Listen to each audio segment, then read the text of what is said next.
चलिए, hello my dear students, welcome back to the channel. आप हैं मेरे साथ, यानी कि आपके अपने दोस्त नितेश बजाज के साथ। कल बिजनेस स्टडीज का आप लोगों का एग्जाम है। कुछ पिक्चर बेस्ड क्वेश्चन आज आपको कराने वाला हूं। 1 to 1 सारे के सारे क्वेश्चन आपके सामने आएंगे और मैं आपको विद डिटेल उनके रीजन स्पेसिफाई करूंगा कि किसका आंसर क्या है और क्यों है। ये जानना बहुत जरूरी है ताकि आपके माइंड में इमेज सेट हो जाए और जब भी इस टाइप का क्वेश्चन आपके सामने आएगा कल बोर्ड एग्जाम में, ठीक है, तो आप बहुत इजीली आंसर कर पाएंगे। पिक्चर बेस्ड क्वेश्चन आने ही आने हैं, फॉर श्योर आने वाले हैं। एमसीक्यू में भी आ सकते हैं और लॉन्ग क्वेश्चन में भी आ सकते हैं। तो चलिए शुरू करते हैं। सबसे पहला क्वेश्चन आपको नजर आ रहा है, एक यहाँ पर नेस्ले के बारे में है, ठीक है। इसमें नीचे यहाँ पर एक वार्निंग सी दे रखी है और आपसे पूछा गया पिक्चर शे मैंडेटरी लेबल है सबके लिए बेबी फूड पर कौन सा डायमेंशन है। देखो हमेशा ध्यान रखना, ये जो स्टैच्यूटरी वार्निंग या जो कंपलसरी वार्निंग गिवन होती है, हमेशा ये वाली वार्निंग गिवन होती है, ठीक है। ये लीगल एनवायरमेंट है क्योंकि कोर्ट से ऑर्डर है कि भाई बेबी फूड पर हमेशा ये मेंशन करना बहुत जरूरी है कि जो मदर का मिल्क है वो सबसे बेस्ट है बेबी के लिए। तो ये मेंशन करना कंपलसरी है, एज पर लीगल एनवायरमेंट ये कंपलसरी है। इस बात को ध्यान रख के चलेंगे, ठीक है। ऐसे सिगरेट पर स्मोकिंग इंजीनियर्स टू हेल्थ ये सब लिखा होता है, वो भी लीगल एनवायरमेंट है, ध्यान रखेंगे इस बात को, ठीक है। नेक्स्ट क्वेश्चन आपको दिख रहा है यहाँ पर, कंसेप्ट ऑफ मैनेजमेंट पहचानना है आपको। अब जरा पढ़ते हैं क्या है आंसर। तो मैनेजमेंट एज एन आर्ट है, लेकिन क्यों है चलिए देखते हैं। You don't learn management from books alone, you need regular practice to learn management and for doing things creativity and skillfully. तो देखो क्रिएटिविटी स्किल इन सब की बातें हो रही है। जब भी क्रिएटिविटी स्किल इन सब की बातें होती है तो हमेशा मैनेजमेंट आर्ट की तरफ देखा जाता है। तो इसलिए सही आंसर क्या है हमारा, management as an art. Reasons creative skill इन सब की जब भी बात होगी हमेशा आंसर क्या आएगा, art, don't forget. Next question, question number 3, चलिए देखते हैं क्या है। आपको बताना है step of controlling process is being depicted. Okay, remedial plan for action. अब देखो क्या है कि भाई रेमेडियल प्लान फॉर एक्शन ये दिखा रहा है कि भैया कैसे हम अपने एक्शन को करेक्ट करेंगे, ठीक है। रेमेडियल प्लान का मतलब है जो कमियां हैं उसको कैसे दूर करेंगे, ठीक है। तो डेट इज रेमेडी लेना, डेट इज करेक्ट करना। तो ये करेक्टिव एक्शन को रिप्रेजेंट करता है, इसलिए आंसर क्या रहेगा, टेकिंग करेक्टिव एक्शन, ध्यान रख के चलेंगे। क्वेश्चन नंबर 4 आपके सामने है। ये सारे लोग बैठे हुए हैं सारे के सारे, ठीक है। हंसी मजाक चल रहा है, पिज्जा पार्टी चल रही है, let's oh my God celebrate चला पूरा पूरा। तो जहां पर भी ये सेलिब्रेशन की फीलिंग आए, कौन सी ऑर्गेनाइजेशन है सब जानते हैं, that is a informal organisation, don't forget. Question 5 में साइंटिफिक मैनेजमेंट का कौन सा प्रिंसिपल है, ठीक है। इसमें दिख रहा है कि जो बॉस है वो अपने वर्कर को बोनस दे रहा है क्योंकि उसने प्रोडक्शन बहुत अच्छे से इंक्रीज करा है। तो वर्कर्स जब भी बेस्ट एफर्ट करे तो मैनेजमेंट को बेस्ट रिवॉर्ड देना चाहिए, ऐसा साइंस और रूल ऑफ थंब में तो नहीं लिखा है, ठीक है। उसके बाद development of each and every person वाले में भी नहीं लिखा है। हार्मनी नॉट डिस्कॉर्ड और कॉपरेशन नॉट इंडिविजुअलिज्म, इसका सही आंसर हार्मनी नॉट डिस्कॉर्ड है, ठीक है। हार्मनी नॉट डिस्कॉर्ड में लिखा गया है कि मैनेजमेंट को अपने जो गेन्स है वो शेयर करने चाहिए किसके साथ, वर्कर्स के साथ, ध्यान रखेंगे। इसीलिए वो गेन अपने जो है वो शेयर कर रहा है किसके साथ, वर्कर्स के साथ, डोंट फॉरगेट। क्वेश्चन नंबर 6 आ चुका है। एडमिशन ओपन है। एडमिशन देखिए, जब भी एडमिशन फॉर्म ये सारा होता है ना कि भाई एडमिशन तो ओपन है अपना, नीचे कंडीशन है कि स्टूडेंट स्कोरिंग 80% और मोर मार्क्स। जब भी एक कंडीशन लगा दी जाए, ठीक है, किसी काम में, तो आंसर हमेशा बन जाता है पॉलिसी। पॉलिसी एक जनरल स्टेटमेंट है जो किसी पर्टिकुलर सिचुएशन पर हमें गाइड करती है कि क्या सही है और क्या गलत है, ध्यान रखेंगे इस बात को। उसके बाद प्रॉफिट का कुछ हिस्सा बढ़ रहा है, सब जानते हैं प्रॉफिट का जब भी हिस्सा बढ़ता है तो आंसर रहता है डिविडेंड डिसीजन, डोंट फॉरगेट। जब भी प्रॉफिट का कुछ पार्ट डिवाइड करा जाएगा शेयर होल्डर्स में तो आंसर हमेशा क्या रहता है, डिविडेंड डिसीजन, ध्यान रख के चलेंगे इस बात को। क्वेश्चन नंबर 8 में आपको दिख रहा है लीडर, एम्प्लॉइज, लीडर और ये सारे के सारे हमारे ऑब्वियस ही बात है, आपको दिख भी रहा है, ठीक है। तो ये क्या दिखा रखा है, the picture show 3 type of leadership, find the correct statement. आपको बताना है कौन सी है बेसिकली, ठीक है, कौन सी लीडरशिप स्टाइल यहाँ पे आपको मेंशन करा गया है, ठीक है। तो फिगर इसमें पता है फिगर 1, अच्छा देखो मैं आपको बता देता हूँ, ठीक है, क्या होता है बेसिकली, आप थोड़ा ध्यान से समझेंगे। फिगर 1 जो है हमारी, ठीक है, उसमें लीडर कुछ नहीं कर रहा है, सब एम्प्लॉइज पर फोकस्ड है, तो फ्री रैन हो गई, ठीक है।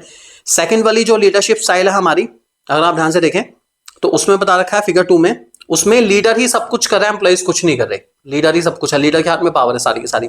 और थर्ड वाली में लीडर एम्प्लॉय दोनों मिलकर चला रहे हैं, तो थर्ड वाली तो होगी हमारी डेमोक्रेटिक स्टाइल, ठीक है। तो फिगर 1 डेमोक्रेटिक है, नहीं फिगर 1 डेमोक्रेटिक नहीं है, फिगर 1 हमारी कौन सी है, लेजर, ठीक है, मैंने लिख दिया। सेकंड वाली हमारी है ऑटोक्रेटिक, ठीक है, और थर्ड वाली हमारी है डेमोक्रेटिक, ठीक है।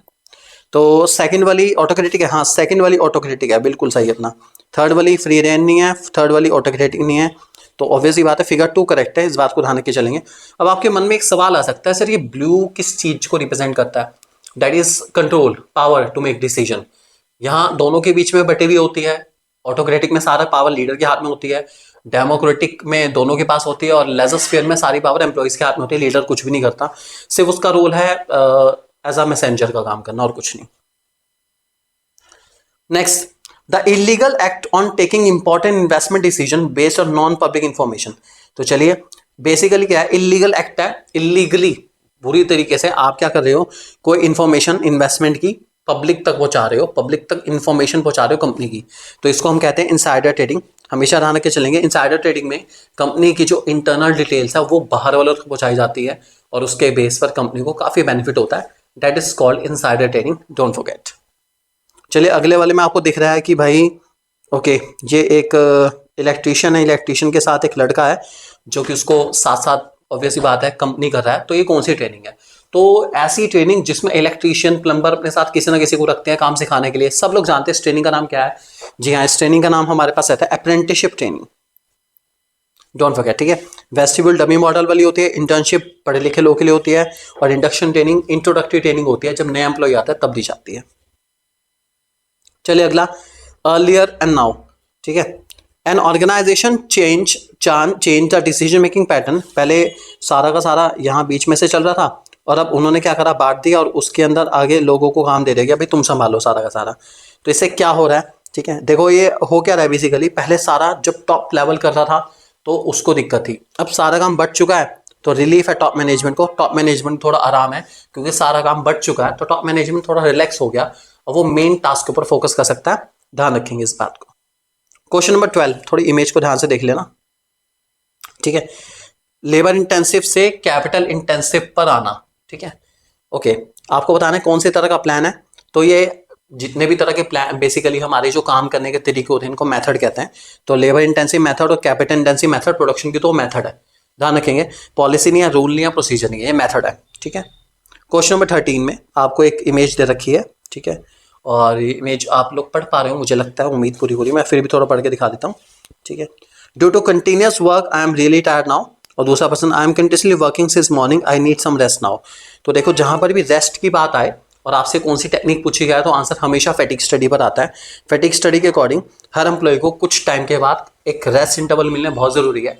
वो रेस्ट इंटरवल पाने के बाद वो अपनी एफिशिएंसी को रिगेन कर सकता है और दोबारा से उसी एंथुजियाज्म के साथ मेहनत कर सकता है, इस बात को ध्यान रख के चलेंगे। नेक्स्ट क्वेश्चन, क्वेश्चन नंबर 14 है हमारे पास, which element of delegation is highlighted in the given image. Okay, highlight करा गया कौन सा एलिमेंट है डेलीगेशन का? You are in charge of this project, I am here if you need me. Project अब क्या कर रहा है बेसिकली कि जो बॉस है वो इंचार्ज बना रहा है सामने वालों को, भाई तुम जिम्मेदार हो अब इसके लिए अपना, तो यहाँ पे जो एलिमेंट होगा उसका नाम है रिस्पॉन्सिबिलिटी, इस बात को ध्यान रख के चलेंगे।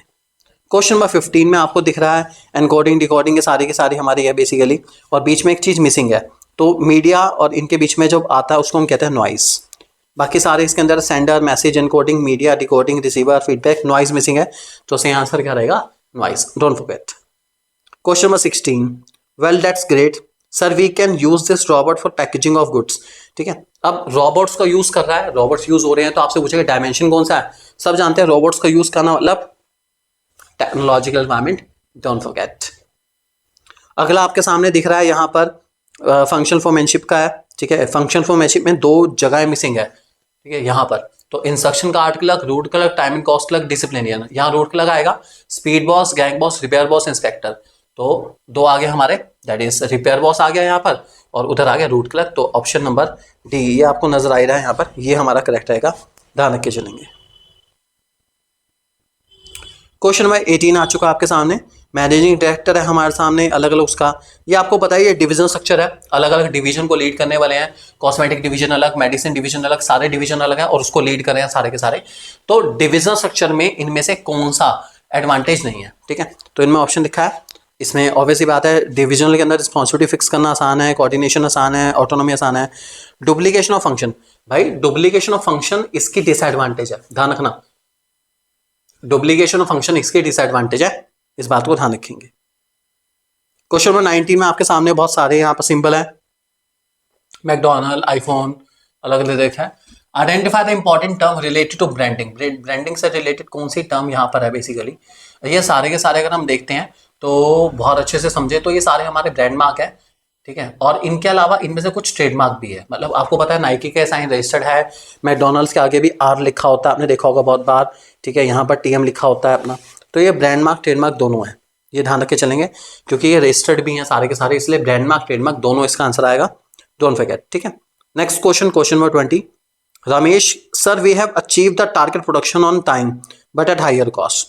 Shyam sir we use the resources in most efficient manner but we miss the target production, ठीक है। तो बेसिकली इन्होंने पूछा गया है कि highlight the achievement of two production Ram and Shyam, select the correct statement on the way, select one of the following. Okay, हमें बताना है कौन से वाला ठीक है।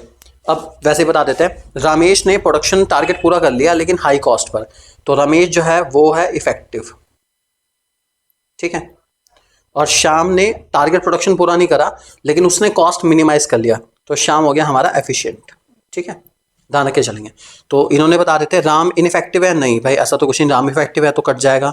राम इफेक्टिव है, एफिशिएंट दोनों नहीं है, नहीं है। श्याम इफेक्टिव एफिशिएंट दोनों नहीं है। श्याम एफिशिएंट है लेकिन इनइफेक्टिव है, श्याम एफिशिएंट है बिल्कुल लेकिन इनइफेक्टिव है, बिल्कुल सही, क्योंकि श्याम ने प्रोडक्शन पूरा नहीं करा इसलिए वो इफेक्टिव नहीं है, सिर्फ एफिशिएंट है। ध्यान रख के चलेंगे इस बात को। क्वेश्चन नंबर 21 में, ठीक है, आपके सामने यहाँ पर एप्लीकेंट्स आए, ऑर्गेनाइजेशन जॉब में फर्स्ट सेकंड ट्रेनिंग बता रखा है क्या क्या आता है, ऑब्वियसली बात आपको पता ही है, ठीक है। इसके आइडेंटिफाई ट्रैक करने का काम और रिक्रूटमेंट, ठीक है, और स्किल देने का काम होता है हमारा ट्रेनिंग, ठीक है। तो रिक्रूटमेंट ट्रेनिंग इसका सही आंसर रहेगा, बीच वाला पॉइंट हमारा रहता है सिलेक्शन, डोंट फॉरगेट, ओके। ये सारे क्वेश्चन हमारे काफी इंपॉर्टेंट है, आपके सामने 25 क्वेश्चन आने वाले हैं, तो जल्दी जल्दी कर लेते हैं फटाफट, जल्दी जल्दी फटाफट। ओके, अगले वाले में कोल्ड ड्रिंक के ऊपर ऐड है, ठीक है। Look at the picture below, find the consumer would have complain, कहाँ पे कंप्लेन, ऑब्वियसली बात है कोल्ड ड्रिंक है, कितने की होगी, 10 20 30 50, ठीक है, ऑब्वियसली बात है। तो इसके लिए कहाँ जाना पड़ेगा, डिस्ट्रिक्ट फोरम, क्योंकि 1 करोड़ तक के जितने भी अमाउंट रहते हैं हमारे, ठीक है, वो सारे के सारे कहाँ तक जाते हैं आपको पता ही है, 1 करोड़ तक के सारे जाते हैं कहाँ पर, डिस्ट्रिक्ट फोरम में, ये ध्यान रख के चलेंगे। स्टेट कमीशन में 1 करोड़ से लेके 10 करोड़ तक, ठीक है, और नेशनल कमीशन में 10 करोड़ से अब वाले सारे नेशनल कमीशन जाएंगे, ध्यान रख के चलेंगे इस बात को, ठीक है। और एक चीज और बता दूं, अगर आप डिस्ट्रिक्ट फोरम से डिसीजन से सेटिस्फाई नहीं है तो नेक्स्ट लेवल पर जाने के लिए आपको 45 डेज का टाइम मिलेगा। अगर आप स्टेट कमीशन से भी सेटिस्फाई नहीं है तो नेक्स्ट लेवल पे जाने के लिए आपको 30 डे का टाइम मिलेगा नेशनल पर, और अगर नेशनल से भी सेटिस्फाई नहीं हो तो नेक्स्ट लेवल पे जाने के लिए आपको 30 डे का टाइम और मिल जाएगा, डोंट फॉरगेट, ओके। यहाँ पर इलेक्ट्रिकल अप्लायंसेस से रिलेटेड बात चल रही है।